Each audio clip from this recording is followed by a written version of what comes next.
if my memory isn't going crazy, I think she was... As the war progresses, lots of brides start to say, hang on a minute, why should Hitler spoil all our fun? I was married in Glasgow and my husband was in the RAF. We got engaged on D-Day and then we had to wait till we could get leave at the same time so that we could marry, and we got that about 6 months later in January. The war by that time was moving to a close, so it was a very happy time, but it was very much a wartime wedding and there were lots and lots of regulations about wedding receptions and so on. It was a big, big secret that my husband and I were going to have a week at Ilkley on the way back down to Bletchley Park, where we were servicing, where we were in the services. And only person who knew it was my father. And he promised that he wouldn't give the secret away. But he had only 50 of us at the reception because that was the maximum number you could have at such a do. This is in Glasgow. But he had a little 3-piece orchestra playing for us, all the Scottish tunes, because a lot of the people there were from the RAF, not Scottish and so on. But what did these lovely musicians do? Every second tune was on Ilkley Moor Batat.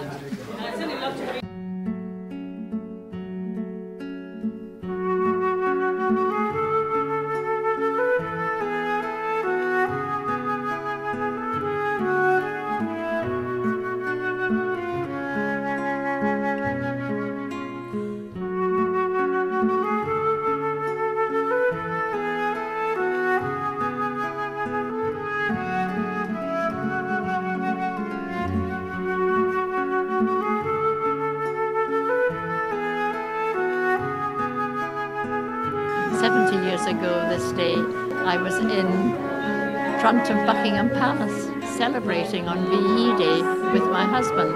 We'd been married about 5 months by that time, and so sharing in this day is something that I never dreamed of doing. We must have had 200 or 300 people through yesterday.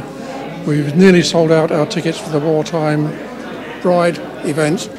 And if I recall, there's also a military vehicle display in the barracks. I served at Bletchley Park, so we were very small cogs in that great big machine, decoding, breaking the codes that the Nazis used. And so it was an interesting job and one that I wouldn't have wanted to miss. And I suppose part of it was the people we met. But no, I think at the time we just thought this is the bit that we have to play in the war. We didn't think too much about it really until later, when it was talked about perhaps more freely. I'm interested in what Jessica says about the communication thing, and how different it was. I'm sort of heartened by what she says, because so often nowadays I wonder if young people feel it must have been difficult to live in the times we lived when we couldn't communicate with each other as perhaps you can nowadays. Yeah. But I used the machine I used was called a bombe, B-O-M-B-E, but that was the machine that Turing invented, built to break the Enigma codes, and that was my job. I decoded the Enigma codes, or I helped to do that.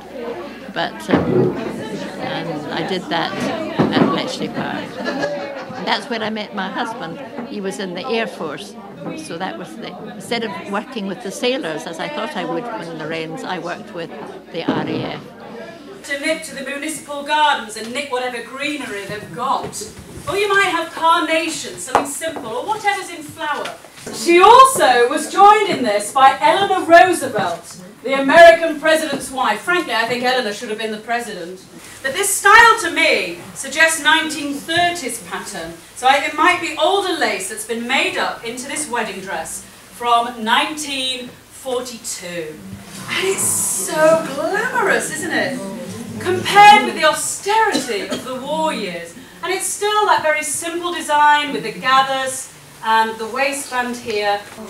And the bride Anne is from Lancashire, born in 1918. And he started showing him family photos, and Jack spotted the photo of Anne and said, "That's the girl for me." I have a slip here from the 40s, and it was made with Edwardian lace added onto parachute silk. It's a bit hard, this icing. Just a bit firm, isn't it? Shall I break a bit off and test it?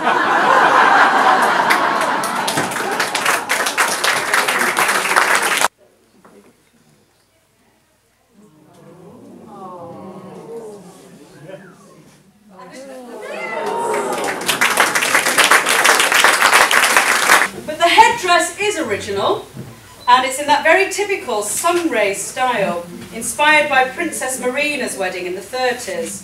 My thoughts have very often been with the land on. You came in those distant days with your great gifts of youth and strength, and with high purpose to serve your country in her hour of need. And never have British women and girls shown more capacity or more luck. Thank you. And thank you. There couldn't have been a nicer ending to the day than to have Jessica speak and Jessica present me with this.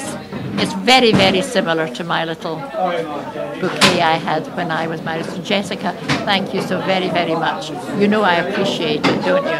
I know. Yes. It was a privilege to be able to present the bouquet to Mary.